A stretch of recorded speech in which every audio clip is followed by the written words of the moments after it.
All right, good evening, everyone. Welcome to Ames Public Library, both in person and virtually, for Willa Cather 150, celebrating 150 years of Willa Cather. This is a program in partnership with the Ames Writers Collective and the National Willa Cather Center. I'm Megan. I'm the Adult Services Manager here at the library, and the library's mission is to connect you to the world of ideas, which we do through diverse and inclusive resources and programming like tonight's event. For those of you with us in person, we have the room is equipped with an induction loop for the benefit of hearing aid users. So to use that, please switch your hearing aid to T.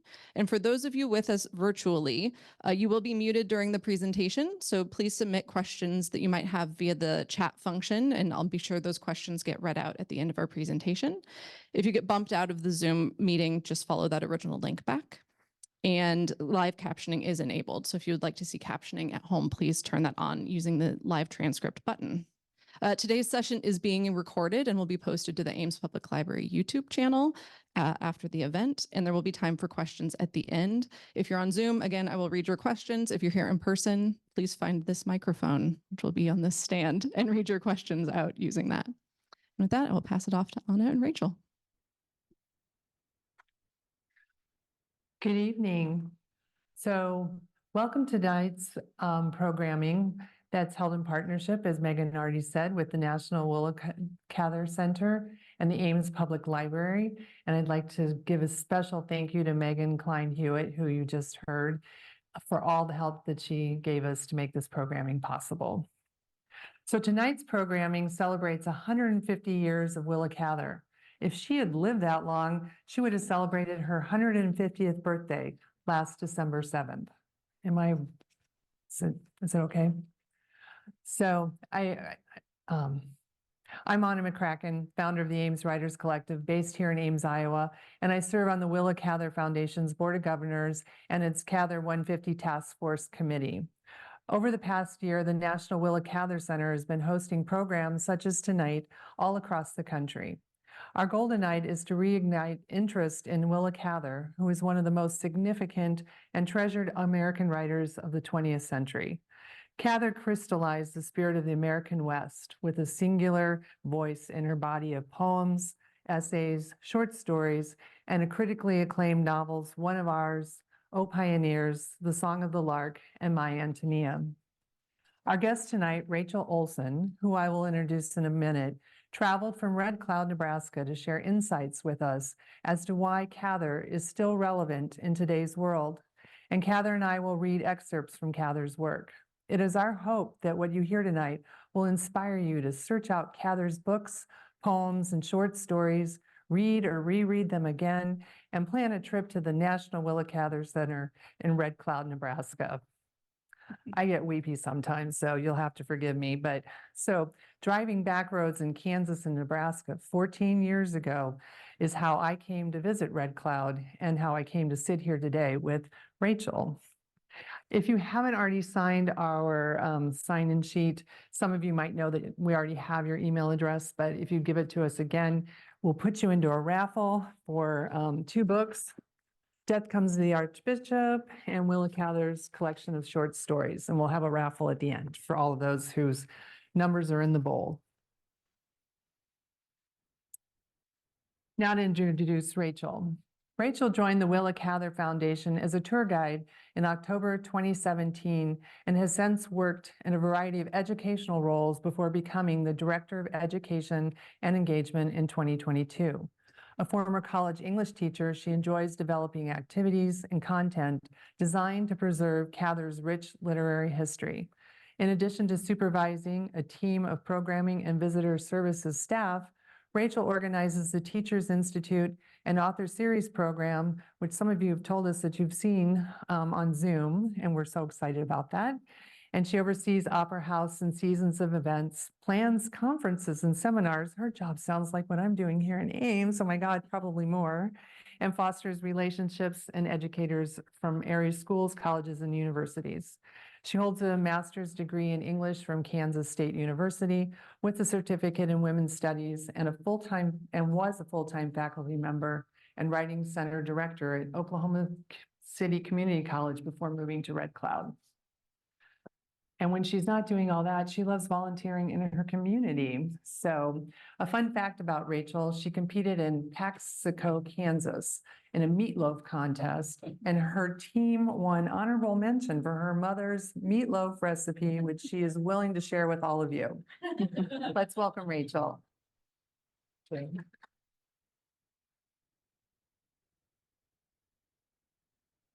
I would just have to find the meatloaf recipe in my recipe box, but it can be done.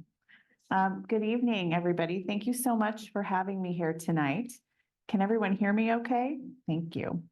As Anna said, I'm Rachel Olson, and I'm the Director of Education and Engagement at the National Willa Cather Center in Red Cloud, Nebraska. And we have been celebrating Cather's 150th birthday since last year, and that celebration is continuing this year. So I'm really grateful to be here to talk with you about Willa Cather and her writing. Located just 5 miles from the Kansas border, our organization celebrates Willa Cather's legacy, but also functions as a rural center for arts and culture. On the occasion of her 150th year, I have been tasked with telling you all why Cather's writing is still vital today. And frankly, I was excited to do so because while some talks cause a great deal of anxiety and worry and fear, this is a question that I think is really easy to answer. So I will explain my reasons for why Cather is still relevant today and why she still resonates with readers, why she should be studied frequently and enthusiastically. But first, I just want to give everybody sort of a brief overview of what the National Willa Cather Center does and who Willa Cather was, just for those of you who are new to her work or haven't read her work for a while. I want to make sure that we all have the same information to operate under tonight. So, a little bit about the National Willa Cather Center, or the NWCC, for those of us who don't want to say the full name all the time. Our center was established in 1955 by a woman named Mildred Bennett, who was a former teacher and lived in Red Cloud with her husband, who was the town doctor. And she purchased with her husband the Willa Cather Childhood Home in 1960, and restored the house and opened it for tours in 1967. And over the course of several years, she amassed many properties connected to Willa Cather's life and work as part of the organization's historic preservation efforts. And we own and maintain, I think, 10 or 11 historic properties connected to Willa Cather's life in Red Cloud, which is very unusual for a historic house museum or a literary organization. Our mission is to enrich lives by advancing Willa Cather's legacy locally and beyond through education, preservation, and the arts. And we offer, as Anna mentioned, we offer an array of guided tours. We create cultural programs. We offer student field trips, special opera house performances, and we also maintain a 612-acre swath of unplowed prairie, just about 5 miles away from where we're located, so right at the Kansas state line. So that's just a little bit about what we do in Red Cloud. And now I want to talk a little bit about who Willa Cather was. Is there anybody in here brave enough to say whether that they've never read a Willa Cather book? Okay, wonderful. Well, Willa Cather had a really fascinating life, and it's really impossible to separate her career trajectory from her sort of her childhood in Red Cloud and her adulthood in Pittsburgh and in New York City. So those moves and residing in those places is really central to her work, and I'll talk a little bit about that later. Cather was born in Back Creek Valley, Virginia in 1873 to Charles and Mary Virginia Cather, and she was the firstborn of 7 children, and she definitely had firstborn child energy, for those of you who know what that means. She was very smart, very interested in books, And she wanted to become a doctor. So she studied Latin. She had a dissection lab in her father's office as an adolescent. She went on house calls with the town doctor. But she also loved reading. She had her own library that she had a kind of her own cataloging system. And we know that because we have some of her childhood books in our archive collections. She loved to write. She would borrow books from neighbors. She could talk about Shakespeare at a very young age. So that interest in writing and stories was always there alongside her interest in becoming a doctor. And when she graduated from high school in 1890, she left Red Cloud and she went to the University of Nebraska in Lincoln. And she kind of pretty much immediately started to nurture her writing talents. She took classes that required her to write. She studied drama. And in college, she wrote an essay about Thomas Carlyle.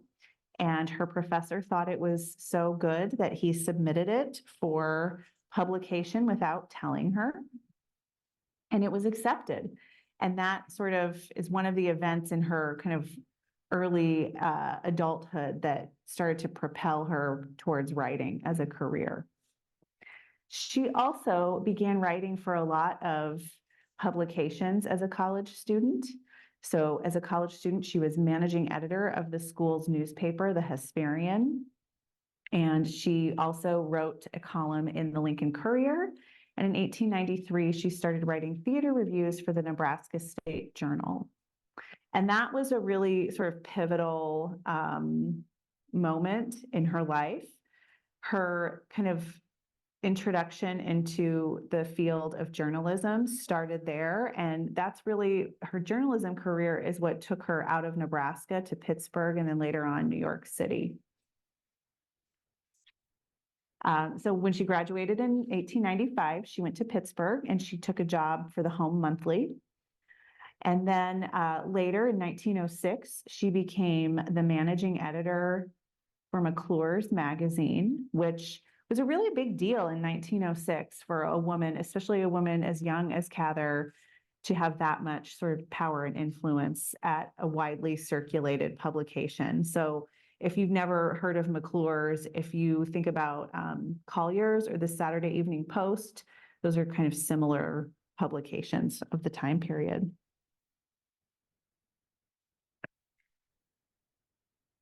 Now, in 1912, she published her very first book, which was called Alexander's Bridge, which she wasn't really happy with Alexander's Bridge, but it was her first book. And around this time, she decides to leave McClure's and pursue her own writing full-time. Before Alexander's Bridge was published, she wrote lots of short stories and poems. She had a short story collection that was published in 1905, poetry collection 2 years before that. So she was writing fiction and poetry on, a very regular basis. She had a friendship with the author Sarah Orne Jewett, and Jewett sort of encouraged her to pursue her own writing full-time, and so she did. So all in all, Cather wrote 12 novels and dozens of short stories and poems in the course of her writing career. 6 of her novels were set in towns modeled after Red Cloud. They were always named something different. Lots of her short stories are also set in a town that's similar to Red Cloud. And she also drew from her experience with a lot of Red Cloud locals to create some of her characters. And so, some people were flattered to be featured in a Cather novel and some people were not. In 1923, she won the Pulitzer Prize for her novel One of Ours, which is about a soldier that is in World War I. And the main character is based on her cousin. And she lived in New York City for the rest of her life. So although many of her books are set in rural communities and settings, she was really a city gal. She was also quite an avid traveler. She loved visiting the American Southwest. She loved France. and she also owned a cottage on Grand Manan Island. Oop. I'm not quite ready to go there yet. So I have three main reasons why I think Cather should be studied widely and why I'm excited about the prospect of people discovering her or rediscovering her work. And the first thing I want to talk about is her sense of place. Cather was able to create an indelible sense of place in her writing. As a girl, she watched a homesteading town develop in real time as she struggled to make peace with being a Nebraska transplant. And spoiler alert, she hated it. I didn't go into this in much detail earlier, but when the Cathers moved to Nebraska, they were there to homestead. So her family came in 1883 from Virginia. For reasons that aren't entirely clear to us, but we know that several of her relatives had already moved to Nebraska to homestead. So I'm sure that being closer to some of her family was part of the motivation for her family relocating. We also know that her father raised sheep in Virginia, and his barn burned down about, 6 months before they moved. And so we don't know if that was a factor as well. But she really struggled to make peace with living in Nebraska. She really did dislike it heartily. But her depiction of the Great Plains is still in many ways the standard by which other artists measure the vibrance, veracity, and vast beauty of their own Western imaginations. But that's not to say that she observed everything and everyone with equal attention. So there are omissions in her work that are just as interesting to ponder and think about, just as what she describes is interesting. At this moment in history, or when history is often re-examined and our definitions of American identity don't seem so cut and dry, considering the past through Cather's lens can help readers find clarity or not. And that's what makes her stories valuable. So whether you go there to find answers or whether you just have more questions, the sense of place that Cather inspires and depicts is a really important reason to continue to read her work. Now, my second reason, this is maybe my favorite reason, Willa Cather was extremely ambitious and driven as a writer.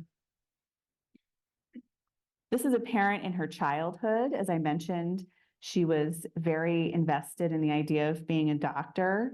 She was very invested in reading whatever she could get her hands on. She demonstrated this level of ambition in her role at McClure's magazine, where she once again wielded tremendous influence. Her career as an author proved no different. She was involved in every detail and decision associated with the publication of her books, down to the paper and cover art. And just for an example, as final details for the publication of My Ántonia were coming together in 1918, she wrote to her editor, Ferris Greenslet at Houghton Mifflin, quote, "Will you please ask the printing house to save enough of the cream-tinted, rough-finished paper used in the dummy print of her book to print the full edition in the summer." So she's instructing her editor on just the very specific type of paper to print her book on. And in 1920, she left the publishing house because she felt that they weren't marketing her books properly, and she went to Knopf. So her ambition, really carried throughout her life, and she was relentless in sort of creating the career and the body of work that she felt was what was best. And so you can read this quote above me from the Song of the Lark. Like the Song of the Lark's protagonist, Thea Kronborg, Cather seems to have had a companion in her ambition for her entire life. Reading her books in the context of her professional ambition peel back a fascinating layer of what it meant to be a woman artist in the early 20th century. And then finally, my last reason and then we'll get to our readings tonight, is the enduring legacy that Cather's writing has created. To understand the work of historic preservation, nature conservation, and rural revitalization in a town like Red Cloud, one must understand Cather's value. Her body of work inspires thousands of visitors to make the long, sometimes dusty trip to South Central Nebraska each year. It has inspired several generations of Red Cloud residents to work tirelessly to uplift their community. And it has led to the largest preserved prairie landscape in 6 counties. No small feat when you consider that prairie ecosystems are a mere fraction of what they once were in North America. So to give you a sense, a mixed grass or tall grass prairie was probably 40% of North America, and now it's maybe in the single digits. So it's really a dying ecosystem. Cather's legacy demonstrates the true power of art, to love some stories so much that the dedication to sharing them ultimately creates a new chapter. So those are my 3 main reasons for why everybody should pick up a Cather book and read one of her novels or read a collection of her stories. If this is interesting to you, after tonight's talk and reading, I hope you'll consider visiting us in Red Cloud. There's many ways to support the work of an organization that preserves the legacy of an author. There are membership opportunities. We encourage people to come and visit and take a tour of our sites. Willa Cather's childhood home just reopened for visitors this past December. So after a 16-month restoration. So we're excited to have people back in the house and touring. If you can't make the trip to Red Cloud, we have lots of virtual resources. As we mentioned in the introduction, we host an author series that's virtual and free of charge. We have a mobile app that has different virtual tours that you can take, and the app is free to download. If you do decide to visit for a special event, we have a full season of Opera House performances, and we also have a spring conference every year. And so we would love to see lots of first-time registrants for that. And I also, for educators in the room, I host a Teacher Institute every July. It's a wonderful, very sort of small, intimate immersion experience with just a handful of teachers. And you can apply for that on our website until March 31st. So thank you. And I think something special to mention, can you hear me? Is that you can actually stay at the Cather's second home. You can. And I don't think the first time I stayed there, I wasn't staying in the room she stayed in, but I pretended the whole night that I was. So, being a writer and being able to stay in the space of another writer is kind of a big thing for me. So it's a really lovely home. You can request to stay in her room as well. You can request to stay in her father or mother's room too.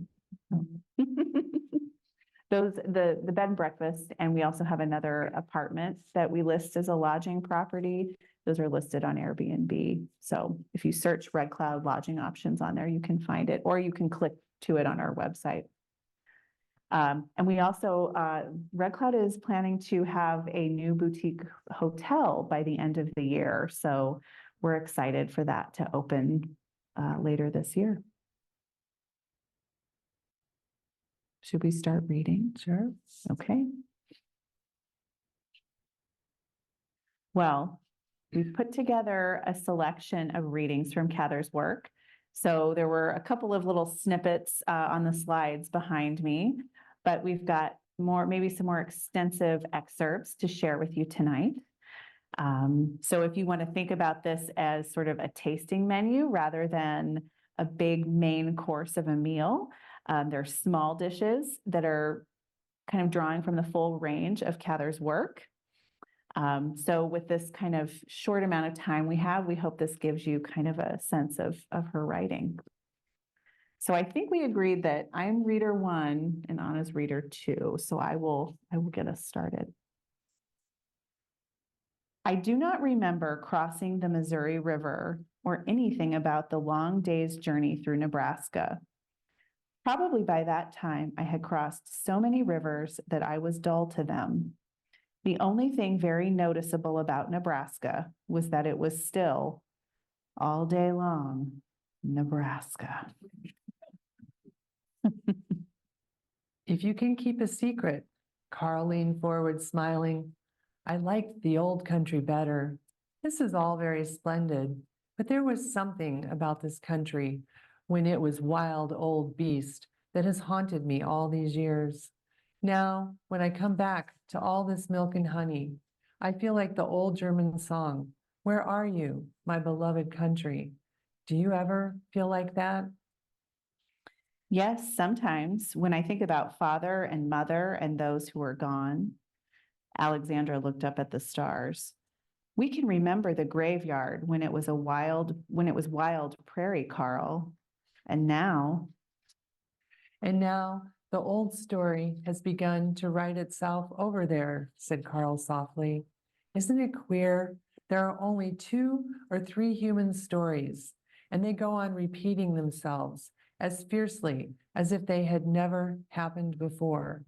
Like the larks in this country, they have been singing the same 5 notes over and over for thousands of years.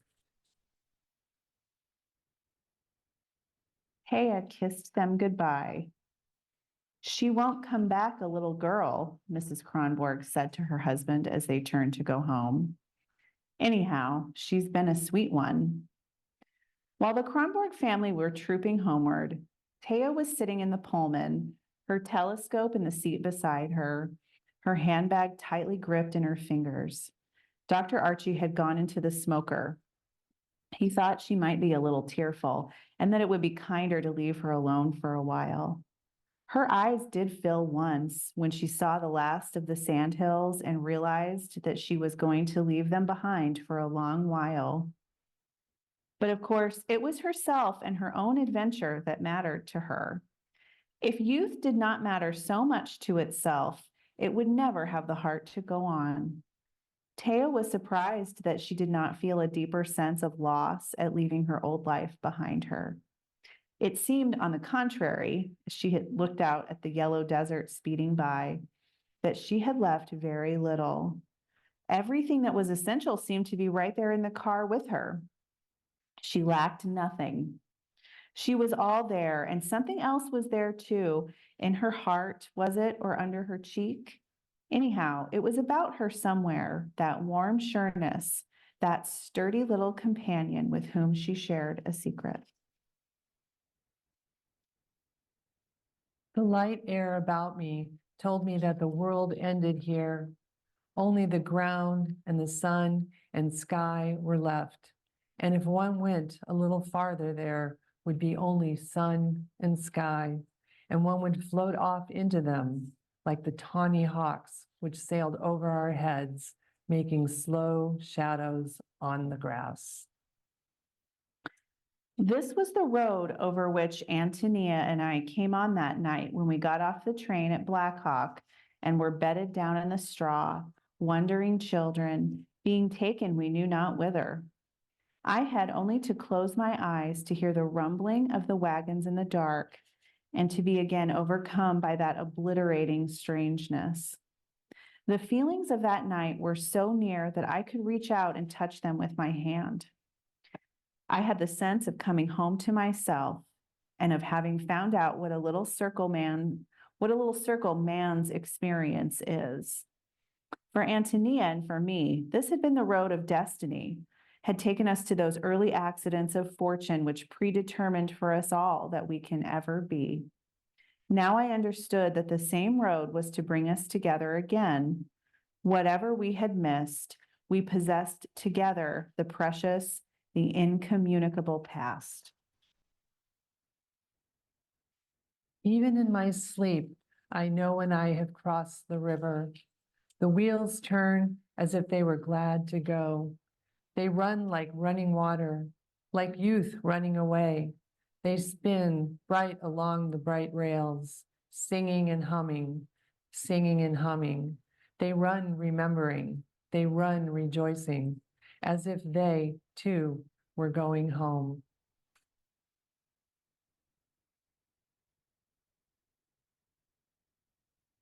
Old Mrs. Harris did not really die that night, but she believed she did. Mandy found her unconscious in the morning. Then there was a great stir and bustle, but grandmother was out of it all, never knew that she was the object of so much attention and excitement. She died a little while after Mr. Templeton got home.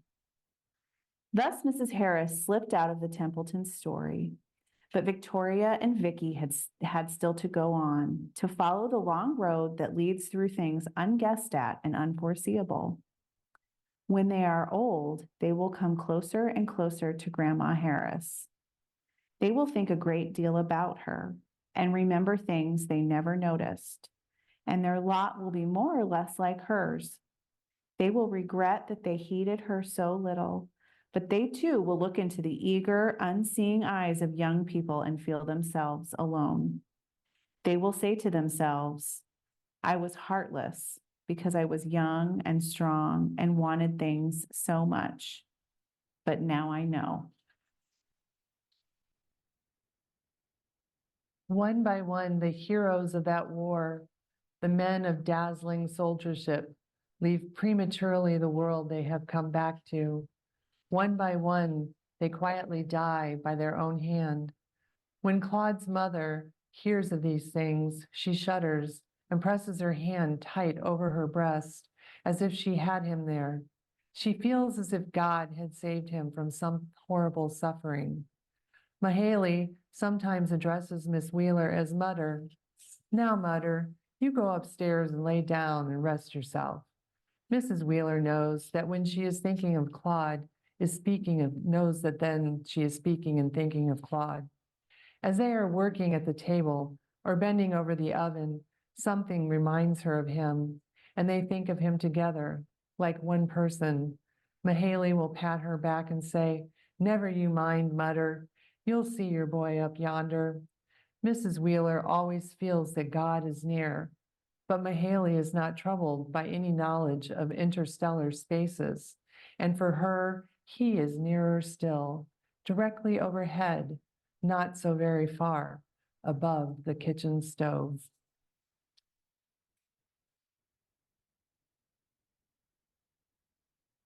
Whatever is felt upon the page without being specifically named there, that, one might say, is created. It is the inexplicable presence of the thing not named, of the overtone divined by the ear but not heard by it, the verbal mood, the emotional aura of the fact of the thing or the deed. All that summer, I never went up to Eagle's Nest to get my diary. Indeed, it's probably there yet. During those months, I didn't worry much about poor Roddy. I told myself the advertisements would surely get him. I knew his habit of reading newspapers. There are times when one's vitality is too high to be clouded. Hurrying in from my cabin in the morning to spot in the Cliff City where I studied up under a cedar, I used to be frightened at my own heartlessness. But the feel of the narrow moccasin-worn trail and that flat rock made my feet glad, and I'd forgot all about Roddy without knowing it. I found I was reading too fast, so I began to commit long passages of Virgil to memory. When I looked up I knew I was going to mess this word up, and I even did it phonetically. Aeneid, thank you. Now, I can always see two pictures, the one on the page and another behind it. Blue and purple rocks and yellow-green pinions with flat tops, like clustered houses clinging together for protection. A rude tower rising in their midst, rising strong with calmness and courage. Happiness is something one can't explain. You must take my word for it. Troubles enough came afterward, but there was that summer, high and blue, a life in itself.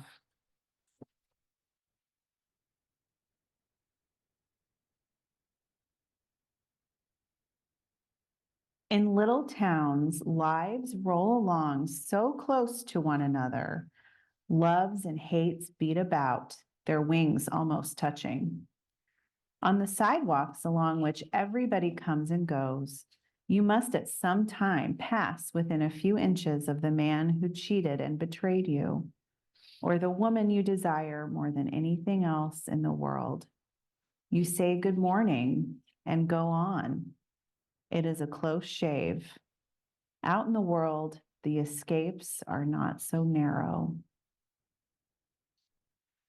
When he came out of the house, the last intense light of the winter day was pouring over the town below him, and the treetops and the church steeples gleamed like copper. After all, he was thinking, he would never go away from Haverford. He had been through too much here. What was a man's hometown anyway, but the place where he had had disappointments and had learned to bear them? As he was leaving the Gayharts, he paused mechanically on the sidewalk, as he had done so many thousand times, to look at the three light footprints running away.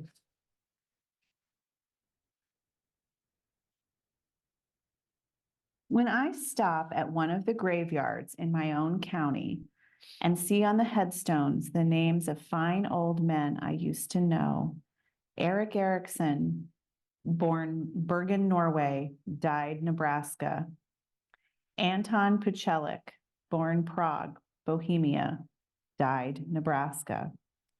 I have always the hope that something went into the ground with those pioneers that will one day come out again, not only in sturdy traits of character, but in elasticity of mind, in an honest attitude toward the realities of life, in certain qualities of feeling and imagination. And now we have one last closing piece of writing to share. And this is a piece of correspondence. This short letter was to Edith Lewis, Cather's longtime companion, probably written on October 5th, 1936. And Cather is writing from the Shattuck Inn in Jaffrey, New Hampshire, which is where Cather loved to write. So many of her books were written in some part while she was visiting this inn in Jaffrey, New Hampshire. And this is also, Jaffrey is where Willa Cather and Edith Lewis are both buried. So this is a special place for Cather. My darling Edith, I am sitting in your room, looking out on the woods you know so well. Everything delights me. I am ashamed of my appetite for food, and as for sleep, I had forgotten that sleeping can be an active physical pleasure. I wake up saturated with the pleasure of breathing clear mountain air, of being high with all the woods below me sleeping too, in still white moonlight. It's a grand feeling. 1 hour from now, out of your window, I shall see a sight unparalleled. Jupiter and Venus, both shining in the golden rosy sky and both in the west. She not very far from above the horizon, and he about midway between the zenith and the silverly lady planet. From 5:30 to 6:30, they are a superb splendor, deepening in color in a still daylight sky, guiltless of all other stars, the moon not up and the sun gone down behind Gap Mountain, those two above in the whole vault of the heaven. Then the lady, slippery still, slips down into the rose-colored glow to be near the departed sun, and imperial Jupiter hangs there alone. It reminds me of Dante's Eternal Wheels. I can't but believe that all that majesty and beauty, those unfailing appearances and exits, are more than mathematics and horrible temperatures. If they are not, then we are the only wonderful things, because we can wonder. I have worn my white silk suit almost constantly with no white hat, which is awkward. Everything you packed carried wonderfully, not a wrinkle. Now I must dress to receive the planets here, as I won't wish to take the time after they appear. and they will not wait. Lovingly, and she signs simply W and adds a final note. I don't know when I have enjoyed Jupiter so much as this summer.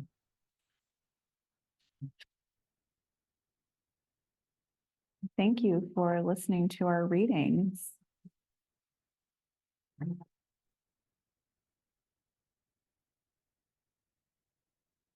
So at this point, we'll take questions, Mhm. comments. Yes. I just realized I have been pronouncing her last name incorrectly from listening. I say Cather, and you're saying Cather.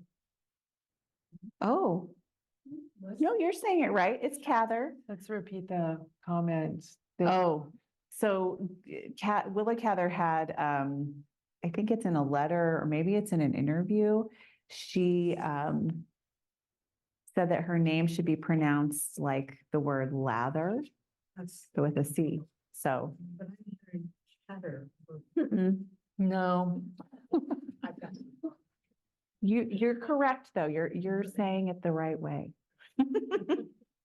Other questions from the crowd? I'll bring a mic to you, Katie. Hold on.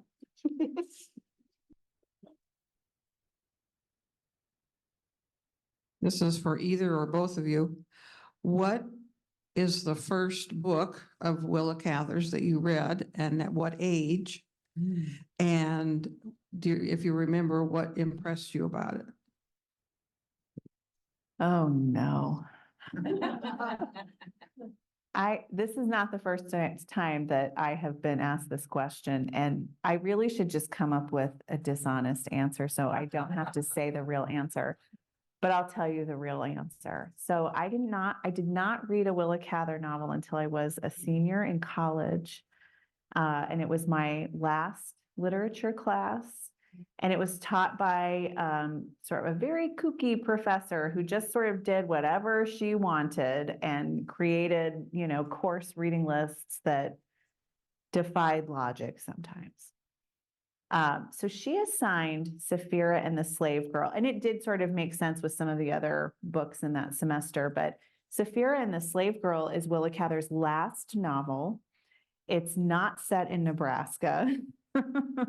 It's not her best novel, in my opinion, and probably in a lot of people's opinions. It is sort of a retelling of a family story. It's kind of a narrative about an enslaved person escaping and sort of running away. And it is about the family that enslaved this woman. So it's an interesting book, and Cather is trying to do a lot of very, I think, complicated things, but I didn't really enjoy it at the time that I first read it. And so I didn't pick Willa Cather up for a long time. And then I married somebody who is from Red Cloud and who studied Willa Cather in graduate school. And so the joke in our household is, my husband tells me, Rachel, you know more about Willa Cather than I ever did. So the tables have turned, but that was my first reading experience with her. And so it took me a while to kind of warm up to her again, but yeah. Cool. I'm pretty sure that I read My Ántonia in high school. But I had moved back from Europe to Peoria, Illinois, so I was a rather traumatized child, so I don't recall, but I remember, and I read it again then after I graduated from college and moved to Chicago, and I have since then quoted it as my favorite book ever. And I think I don't think I realized, and I've read it several times since then, and I think when my husband and I moved back to Ames, and I would drive from New Mexico to Ames and started falling in love with Nebraska, and people started wanting to commit me to wondering why. But I think that all of the descriptions, and some of them you heard in here, and if you've read the book, just the prairies, I have this like innate love of the prairies, and then that sky. I think that her descriptions are probably why I'm so attracted to Nebraska, because she just does a marvelous job of the details. Mhm. Mhm. I also think Willa Cather is also often a very funny writer. She's a very dry sense of humor, and that's something that I appreciate a lot and really love about reading her work. So, and that's something that I don't know that people really talk about that a lot. But she's just funny, and it comes across in her personal letters too. There's some very funny letters that she wrote. There's a really funny one about her kind of first arrival in Pittsburgh, and I think she's writing to a friend about how the lady that runs the boarding house where she's staying, it's like brought the Baptist minister over to meet her, and she's like, oh boy, the minister came today. And she's just really funny in some of her writing. What would be the youngest age that somebody should read Willa? The youngest age that somebody should start reading Willa, I think, it all depends on the reader. I know that sometimes we have families that come in to visit at the Cather Center in Red Cloud, and they'll bring maybe like a 12 or 13-year-old who is interested in reading. And I think maybe that's kind of a good age to read your first book if you're into her.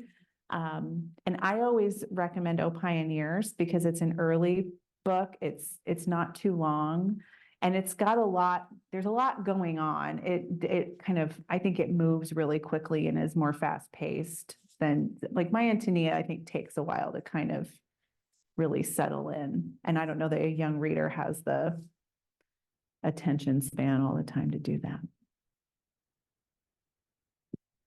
It's interesting you mentioned she wanted to get out of Nebraska, but it's Mhm. kind of like you can take the girl out of the prairie, and not the prairie out of the girl. Yeah, I mean, for somebody who was not happy to be there, she really returned, I mean, from a career perspective, she has a book set in sort of 18th century or 17th century Quebec. She has, a Virginia novel. She has her World War I novel is set in Nebraska, but also in France.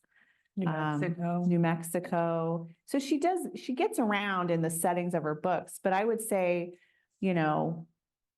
Red Cloud in Nebraska is the place that comes up the most.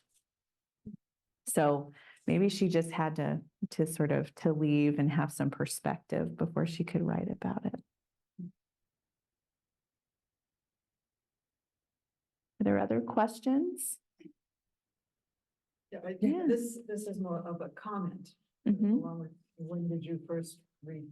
I cannot remember when I first encountered Willa Cather, but I think it was probably in my 20s. Mhm. And it was, O Pioneers and okay, I'll read My Ántonia too, but I was so surprised when I was traveling through New Mexico and Southwest and went to Acoma. And the tour guide was talking about, this is where the bishop was thrown over the edge. And he talks about Willa Cather. Yeah. That book. And I think that became my favorite book.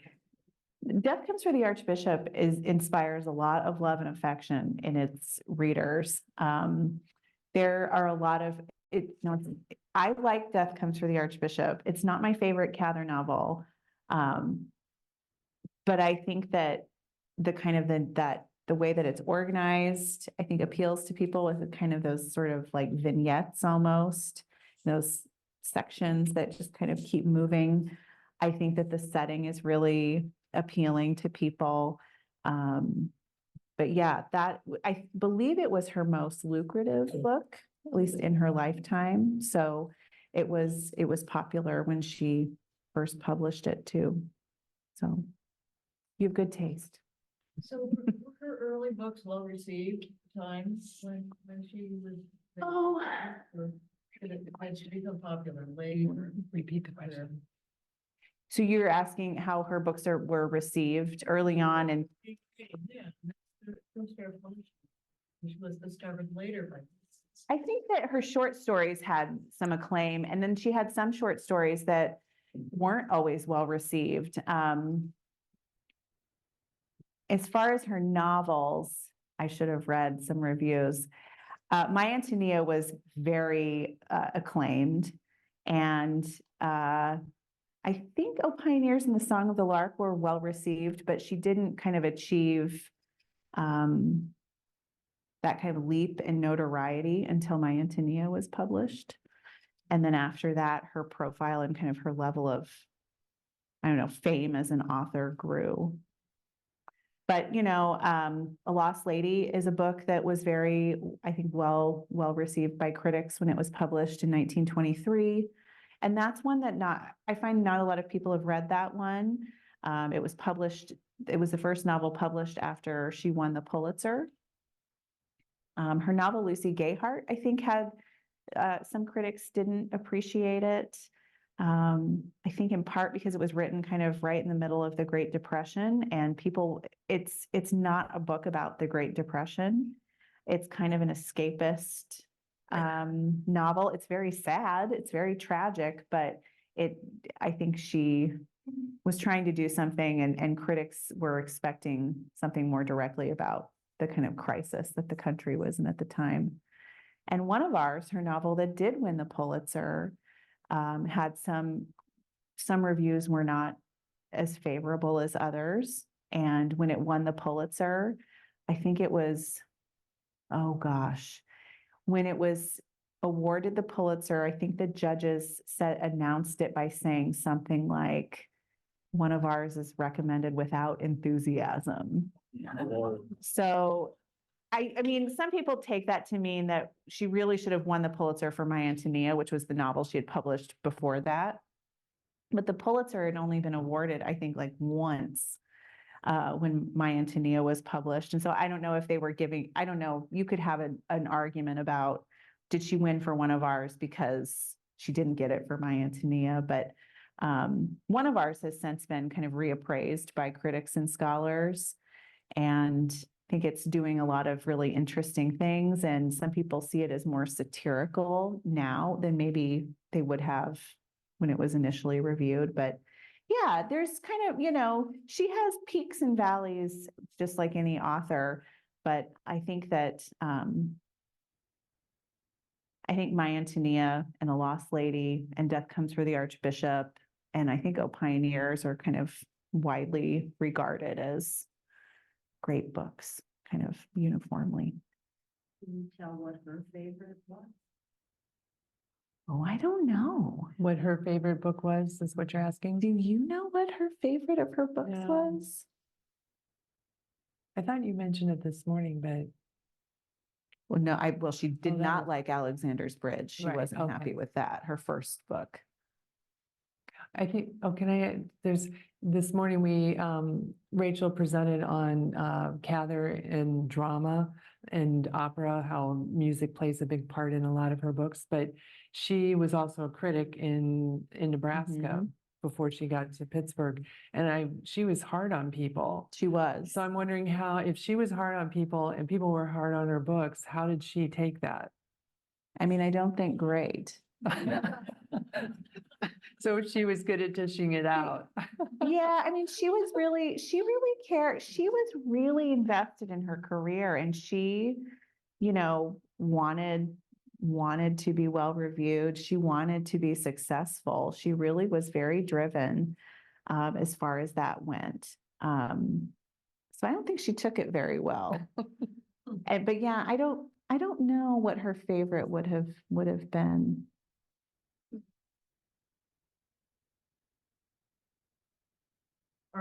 Have there been any unfinished manuscripts that have been uncovered? The question is, are there any unfinished manuscripts uncovered? She had a book that she was working on called Hard Punishments that she was working on when she died. Oh, I need our archivist here to remind me. I think at least some of it was destroyed. I don't know that any of the manuscript exists anymore, or if just some of it does, but it was never finished. So she died in 1947. So Sapphira and the Slave Girl, her last published novel, was published, I believe, in 1940. But yeah, she did have a novel, and it was set in France. But yeah, it was never finished. So it sounds like she did a lot of traveling, She did.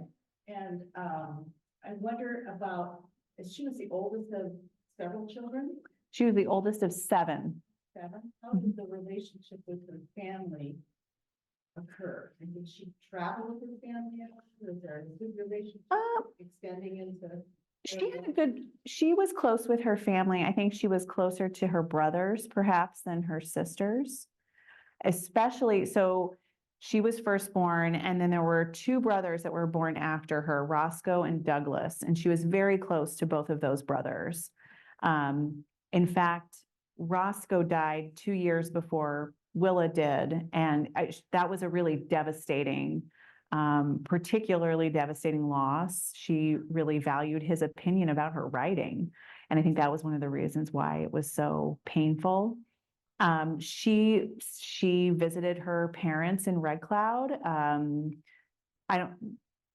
would say regularly for that time period. She would take the train. So I think she had a close relationship with her parents and her siblings. This particular travels with them aren't coming to mind. I mean, she traveled with Edith and she traveled with friends. I think sometimes she traveled alone. But I would say she had a good relationship with her family. And she also had nieces that she was close to. Roscoe had twin daughters that she was really fond of. So we have letters or postcards in our collection that, she called them twinnies. So she would say, "Dear twinnies," in those letters. I'm sorry.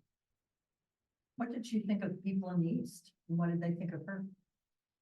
What did she think of people in the East, and what did they think of her? Oh, gosh. Like what did she think of people that lived on the East Coast? I mean, I think she enjoyed living on the East Coast. So I think she enjoyed having the ability to go west and go home and visit and kind of go all over. I don't have a specific example that kind of illustrates her thoughts about East Coast sensibilities. But I would say, as someone who lived in New York for much longer than she lived in Nebraska, that she felt at home there. I also wonder, what do you do with your prairie? And how do you manage that? Oh, that's a great question. So, The question is, how do they manage the prairie in Red Cloud? there's a lot that goes into taking care of a prairie. So we acquired the prairie acreage that we own, I think, in 2006. And it had been conserved and cared for by the Nature Conservancy. And I think it was owned by the Woods Charitable Trust starting in the 1970s. So as far as we can tell, it's got several feet of topsoil. So we assume that it's never been farmed. We do controlled chaotic variety burning, I think is the term for it. So about a quarter of the prairie we try to burn off every year, and it varies on the location. And so for those of you who don't know anything about prairies, fire is really essential to maintaining kind of the prairie landscape and the plant life that exists there. So we do that to maintain it. We I think have done overseeding to encourage the growth of native plants. And we've done some tree removal for things that, weren't supposed to be there. We also have cattle who graze the prairie. So buffalo would have been on the prairie before that, but we don't have enough room to have buffalo, or it's also very expensive. And it would mean that people didn't have access to the prairie all the time. So we have somebody that brings his cattle out to graze, and it kind of mimics the same sort of thing that buffalo grazing would have done. So those are kind of the main things that we do. This isn't a protest meeting, we gotta go, but I want to make a comment. Oh, sure. I hope there's nothing too controversial. Thanks, Paul. I think of Willa Cather, and I think of any author, I'm not sure how connected I am with them. I either get a plus, a neutral, or minus. When I think of Willa, I get a plus. I used to hunt in Nebraska. I used to hunt there, and she could describe autumn in Nebraska and in the My Ántonia, Mhm. the vegetation and the frost that killed and we were slopping through it. And I still am slopping through those fields trying to kill deer. So she did a great job of keeping Nebraska sometimes refreshingly in my universe. So. Thank you. I'm glad. Thank you, Paul. Thank you. So to honor the hours of the library, we're at a close right now, but not the library, but us. But Rachel will be in the back of the room selling books, or you can stop by and chat with her. And then after we sign off here, we'll do the raffle if you haven't already run out. But I'd like to thank Rachel again from traveling here from the National Willa Cather Center in Red Cloud, Nebraska, the Ames Public Library, and Megan Klein-Hewitt for all the work she did for us. And you, the audience this evening, for coming, and everyone who attended on Zoom. And if you'd like to learn about programs with the Ames Writers Collective, check us out at ameswriterscollective.org. Again, thank you. Thank you.